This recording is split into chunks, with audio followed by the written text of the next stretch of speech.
Saya biasa sampai di Seka-Seka, Dusun Satoko. Saya ini anak angkatnya Bapak Ladaming, mantan Kepala Desa Lampah. Nah, saya temannya Isra Daming Pramulyo. Nah, ketika sama-sama kuliah.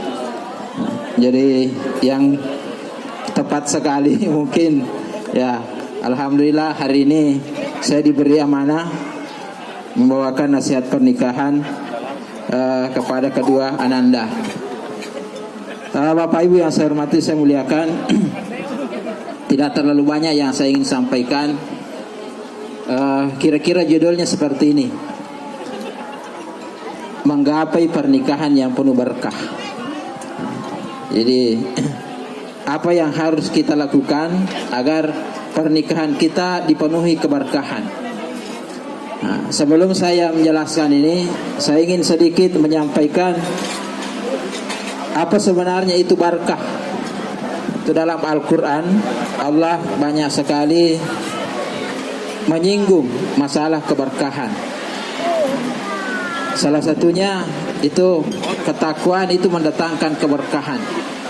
Nah, dalam hubungannya dengan pernikahan, apa itu berkah?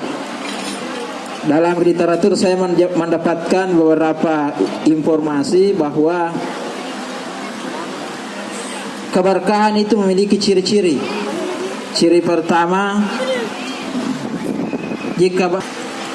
maka ilmu itu bermanfaat untuk diri kita sendiri dan bermanfaat untuk orang lain. Itu ciri ilmu yang memiliki keberkahan. Dan tentu kita berharap Ananda Nur Kanaa ini seorang dokter. Saya sejak kecil, beliau ini dokter muda kita ini ya makanya yogi wita malojo-lojo. Dan Ananda Nur Kanaa ini sampai sekarang sudah jadi dokter. Jadi kalau ilmunya berberkah, itu nanti bermanfaat ilmu kedokterannya pada keluarganya dan pada masyarakat secara umum. Itu ciri keberkahan ilmu. Kemudian jika berkah itu ada pada tubuh, maka orangnya selalu bersemangat. Itu ciri keberkahan pada tubuh kita, selalu bersemangat. Nah, kemudian jika berkah itu ada pada hati, maka orangnya akan selalu diliputi kebahagiaan. Dan alhamdulillah, ciri keberkahan kedua mempelai hari ini kita saksikan bersama-sama, karena keduanya kita menyaksikan aurah muka-mukanya dipenuhi dengan muka kebahagiaan. Itu bertanda bahwa keduanya ini berbahagia. Dan kita berharap kebahagiaannya itu betul-betul menjadi kebahagiaan yang penuh berkah. Bapak Ibu yang saya muliakan, nah pertanyaannya sekarang, apa yang kita harus lakukan agar keluarga kita ini menjadi keluarga yang diberkahi?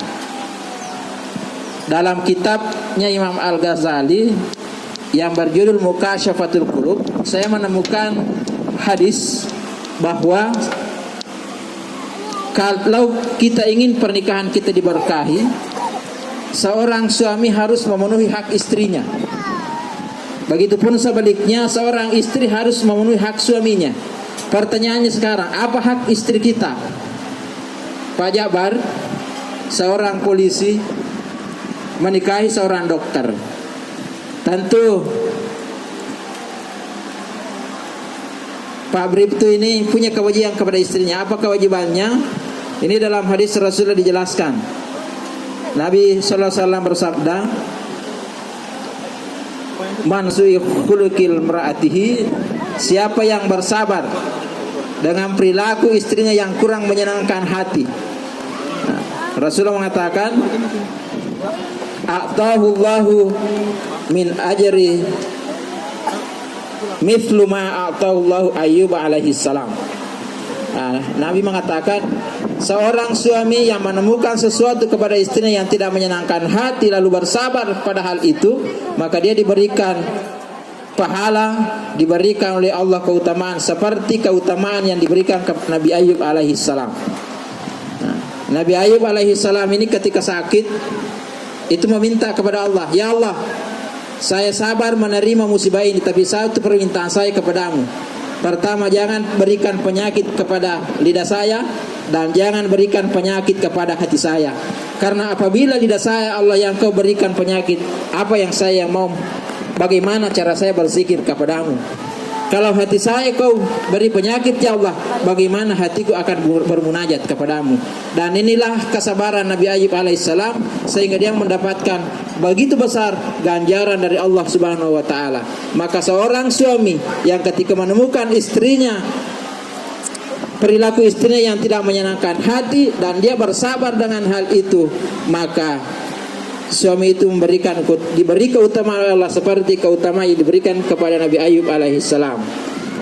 Pak Jabar seorang polisi, istri Anda seorang dokter. Suatu saat istri ini seperti yang saya singgung tadi, punya aktivitas yang dibutuhkan oleh masyarakat, dan Anda butuh sekali ditemani istri. Pada saat itulah dituntut kesabaran.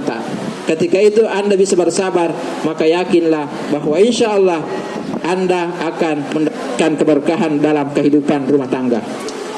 Kira-kira seperti itu saya memaknai hadis itu dalam hubungannya dengan pernikahan kedua Anda. Kemudian pertanyaan sekarang, lalu apa hak istri kita? Apa hak suami kepada istrinya?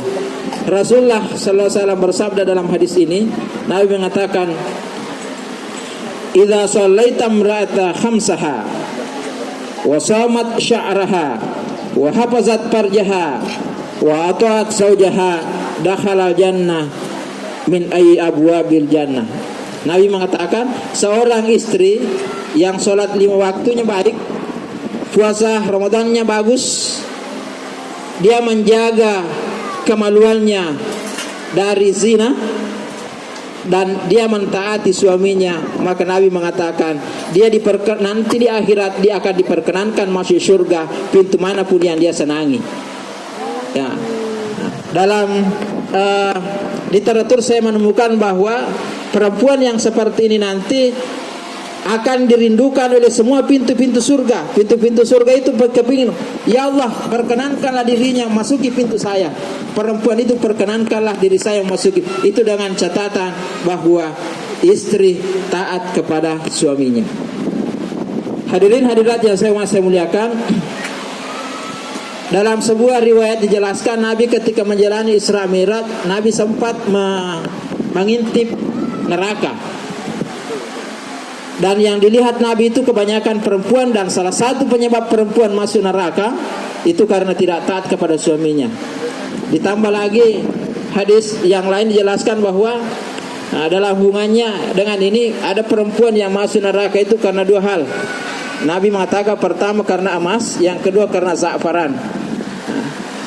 Penyebab perempuan masuk neraka gara-gara emas, mungkin salah satunya karena dia punya emas yang banyak tidak dikeluarkan zakatnya. Nah, yang kedua za'faran itu bahan dari baju. Jadi penyebab perempuan masuk neraka ini kata hadis ini adalah persoalan pakaiannya. Oleh karena itu Ananda Nurkana jaga 2 hal ini. Seorang dokter saya kira tidak susah mendapatkan tidak susah mendapatkan rupiah, dan ketika rupiah itu didapatkan tidak susah membeli emas. Ketika emas itu didapatkan, jangan sampai emas itu yang menjadi penyebab kita masuk neraka. Dan suami juga jangan sampai gara-gara penghasilan yang kita berikan kepada istri, itulah menjadi penyebab istri kita menjadi penghuni neraka. Jadi kesimpulan yang saya sampaikan hari ini, bahwa ketika kita ingin menjadi keluarga yang diberkahi oleh Allah, kewajiban kita adalah berikanlah istri kita hak-haknya, terutama memberikan perlindungan. Yang kedua, berikanlah suami kita hak-haknya. Dalam hal ini taatlah atas apa yang diinginkan, sepanjang hal itu tidak bertentangan